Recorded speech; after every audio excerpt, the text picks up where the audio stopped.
A few years ago, a 27-year-old man became famous for suing his parents for giving birth to him without his consent. Strange, right?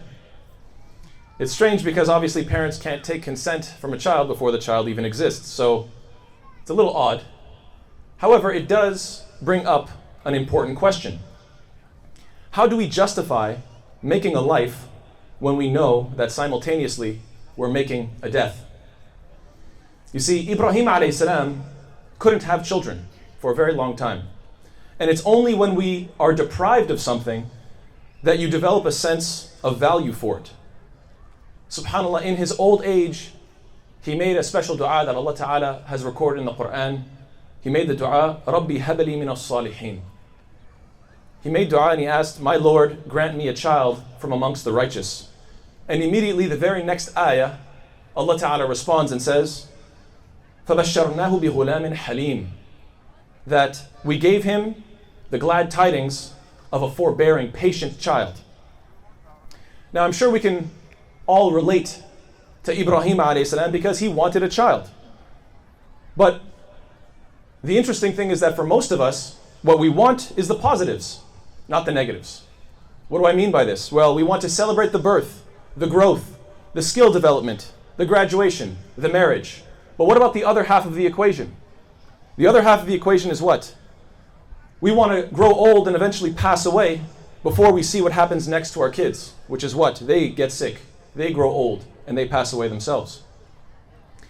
It seems that Allah subhanahu wa ta'ala has presented Ibrahim alayhi salam with the full weight of this request.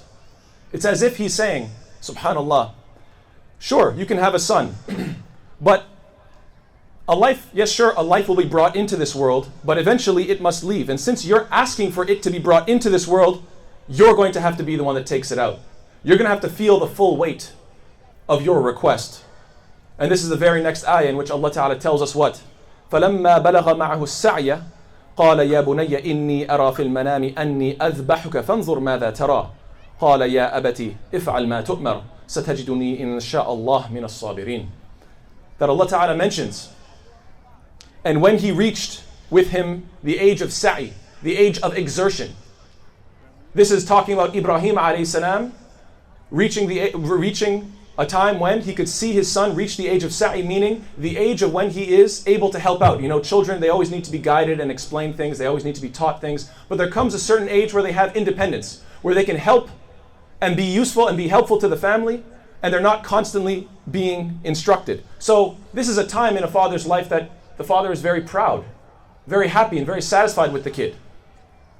And it's in that exact moment that Allah subhanahu wa ta'ala gave him a dream. And he says, إِنِّي أَرَى فِي الْمَنَامِ أَنِّي أَذْبَحُكَ. He says, I saw in a dream that I am slaughtering you. And we know that the dreams of the Anbiya are wahi, are revelation. As the Prophet ﷺ says, إِنَّا مَعَاشِرَ الْأَنْبِيَاءِ تَنَامُ أَعْيُنُنَا وَلَا تَنَامُ قُلُوبُنَا. That we, the prophets, our eyes may sleep, but our hearts don't sleep. Our hearts are always awake and are receiving this wahi from Allah subhanahu wa ta'ala. And so he asks, فَانظُرْ مَاذَا تَرَى. What do you think about this? Which teaches us a very valuable lesson. It's a very important lesson. The sunnah of Ibrahim alayhi salam is to know what the child thinks about the commands of Allah. Just because it's a command of Allah doesn't mean you can't discuss it with your kids. This story teaches us the importance of explaining Allah's laws to our kids and getting their impression. Maybe they have doubts, misconceptions, or questions, but we'll never know unless we ask for their opinion. And so now we see the full picture in view. SubhanAllah, it's a heavy one.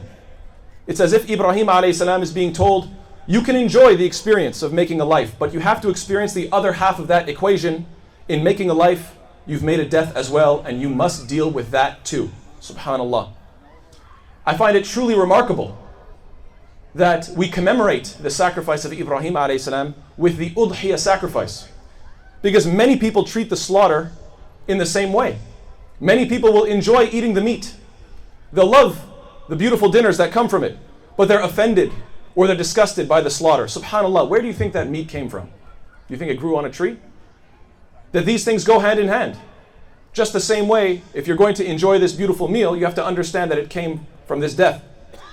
And in a similar way, everybody celebrates life, but then they get shocked by death. Yet each birth implies another death. Closing your eyes doesn't make the world go away. This cognitive dissonance doesn't help anybody. So now that we see the full picture, we have to ask ourselves, is it worth it? Many people are in this position where they're asking themselves, is it right to embark on this journey called making a family? Well, I believe that it does make sense, and it is well worth it. But only if you keep certain points in mind. And inshallah, we'll talk about them in the second khutbah. Wa sallallahu ala sayyidina Muhammad wa ala alihi wa sahbihi wa sallam taslim kathira. Bismillah. Bismillah walhamdulillah wa salatu wa salam ala rasulillah. So yes, now that we see the full picture, is it worth it to go through this process of child rearing? I believe the only way it can be worth it is if certain points remained in mind. Number one is what? The fact of the matter is, you may be able to have intimacy, but you cannot create a life. Many people try. Many people try for years. Many couples try for years to have a child. And subhanAllah, they're not able to. What is this a reminder of? It's a reminder that only Allah subhanahu wa ta'ala can put a soul in the body.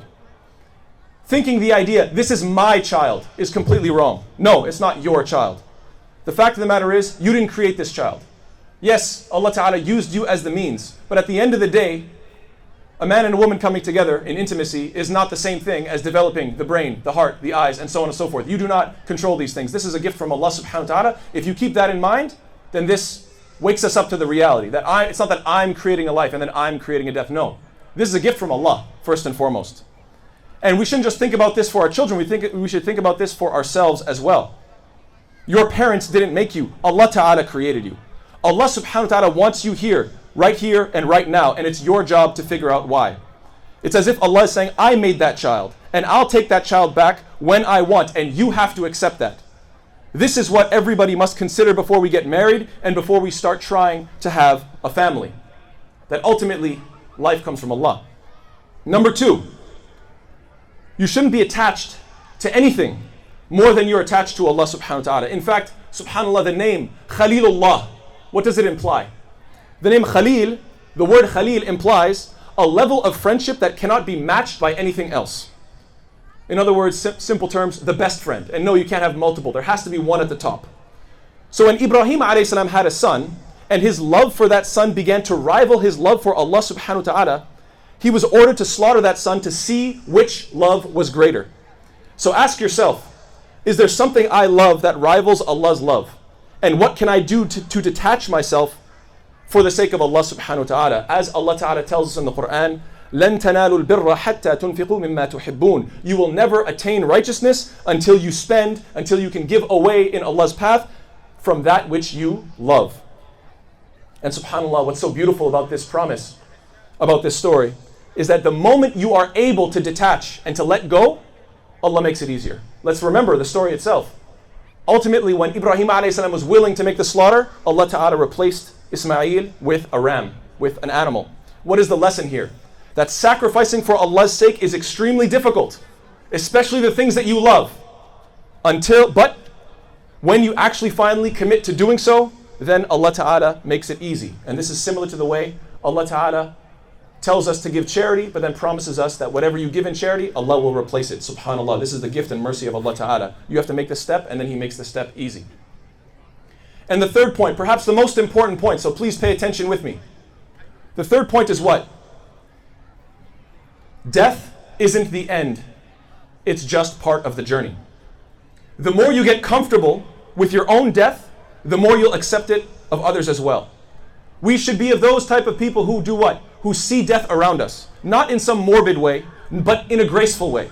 There's nothing wrong with appreciating a flower, but also being aware that this flower is going to wither away. There's nothing wrong with being amazed by the beauty of an animal, but knowing that this animal has an appointed time. And as for us humans, it's as if we're all on some sort of a public transit system, and we all have different stops to get off. Even if you enjoy getting to know the person that you sit next to for a little while, eventually you're going to have to part ways. It's just a short, brief transit that we have together. Accept this fact. Remember that everything in this world is temporary, including your relationships with the people that you love. When you remember this, you will make each moment more precious, inshallah. And as parents, please pay attention if you're a parent.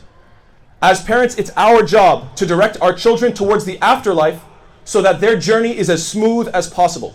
If you don't get anything else from this khutbah, please pay attention to this one point. A parent who brings a child into this world and teaches him how to hold on to this world without teaching him how to let go, this is like dropping off your child at a train station without the money for a ticket. You brought him to a transitory place without the tools to transition.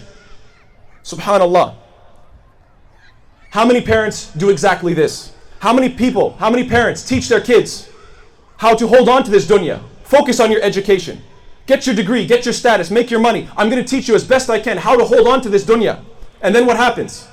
They never teach them how to let go.